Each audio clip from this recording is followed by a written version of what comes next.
got a question asking or stating that their landlord is selling the rental property that this tenant rents from, and they haven't given proper notice. And I guess they only found out because one of the real estate agents came knocking on the door. Is there something that they can do? Does the landlord have to actually give notice to the tenant that the property is being sold? Hi, my name is Rob Wells. I'm the Landlord War on TikTok and YouTube. Please feel free to like, share, and subscribe to our videos. Now, there may be some scenarios where a landlord would have to give a tenant notice that the property is for sale, but landlord under California state law doesn't have to actually notify the tenant, hey, the property is listed for sale. Okay, let me explain. So, for example, if this landlord was going to show the property to prospective buyers and that type of deal, they come see the property under the Civil Code Section 1954, this landlord could provide notice to the tenant that the property is going to be shown to facilitate the sale of the property, to show a prospective or actual buyer. Okay, the landlord could do a 24-hour notice to enter the property each and every time they decided they were going to show the property, or they could give one notice to the tenant saying that the property is listed for sale, and then for the next 120 days, the landlord or their agent could give telephone notice or oral notice that the landlord or the real estate agent intends to come to the property and give at least 24 hours notice of that showing. Okay, that's one way a landlord would have to give notice if they were showing the property. The second way that a tenant would be obligated to get some type of notice is if there was a security deposit involved.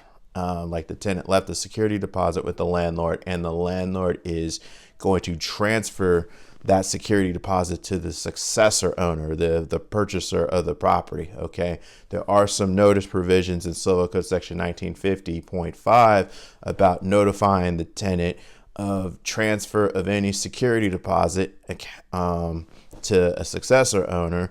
Alternatively, if that owner, doesn't give notification to the tenant, they might be on the hook legally for refunding the security deposit to the tenant unless the landlord renders a security deposit accounting or returns it back to the tenant before the sale is completed.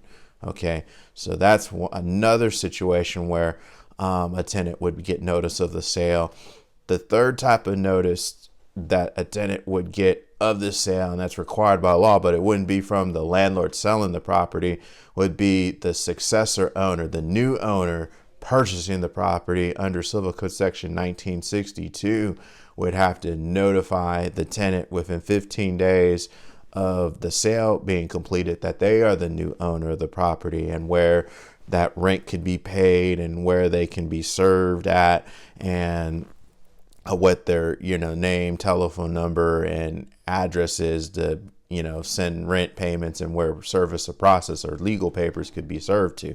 That is another way a tenant would possibly learn about the sale. But does the landlord themselves have to say, tenant, do you have to I'm selling the property? The answer is no, unless there was something in the contract. But in some shape or form, in most cases, when there's a sale of the property, landlord's going to be given notice to show the property or transmit the transfer the security deposit, or advise the tenant that ownership has changed, basically, through Civil Code Section 1962. So those are some indirect ways a tenant can learn about notice of a sale of property. Okay, landlords, I'm going to say this: if you're selling your property and you don't know how to handle advising the tenant of, hey, your sale, or navigating issues about transferring the tenancy to a new owner, or you having issues with your tenant with showings, that type of deal, if you're in the Northern California area, feel free to reach out. You can hit our profile down below. It's going to, there's a link to our website, and you can book a free case review on our website to talk about these issues. There's some questions that ask if we're a good fit or not. But if you have questions, comments, put them down below. Until next time, folks, I'll talk to you then. Thanks.